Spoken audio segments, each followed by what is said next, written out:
મહેસાણા જિલ્લાના કડીના railway station ફરી એક વખત ચર્ચામાં આવ્યું છે। ત્યારે આજરોજ કડી રેલવે સ્ટેશન પર થતી સમસ્યાઓના મામલે લોકોએ રાજ્યસભા સાંસદ મયંક નાયકને રજૂઆત કરી હતી। તો મયંક નાયકે પોતે ત્યાં રેલવે સ્ટેશન પહોંચ્યા હતા અને ત્યાં પહોંચ્યા બાદ સમગ્ર પરિસ્થિતિનો તાગ મેળવ્યો હતો। ત્યારે જ પ્રજાના પ્રશ્નો હલ કરવા માટે મયંક નાયકે ત્યાં જ રેલવે અધિકારીને ફોન કરી વાત કરી હતી અને તેમણે જાહેરમાં રેલવે અધિકારીઓનો ઉઘડો લીધો હતો। આમ કડી રેલવે સ્ટેશન પહોંચેલા સાંસદ મયંક નાયકનો આગવો અંદાજ જોવા મળ્યો હતો। તો કડી રેલવે સ્ટેશનનું બાંધકામ જોઈ અને તે ગુસ્સે થયા હતા અને ત્યારે જ રેલવેના અધિકારીઓને ફોન કરીને વાત કરી હતી। તો રેલવે વિભાગ દ્વારા બાંધકામમાં બેદરકારી બદલ મયંક નાયકે રેલવે અધિકારીઓને તતલાવી નાખ્યા હતા। તો રેલવે અધિકારીઓ રજૂઆત માટે નાગરિકો ફોન ઉઠાવતા નહીં હોવાથી ફોન ઉપાડવા પણ સૂચના આપી હતી। તો ઉચ્ચ કક્ષાના રેલવે અધિકારીને મંત્રીને પણ વાત કરવાની ચીમકી આપી હતી।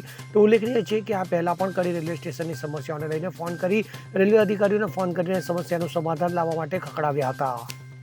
Bureau report CN24 news. હવે જુઓ દેશ દુનિયાની તમામ ખબરો તમારી આંગળીના ટેરવે।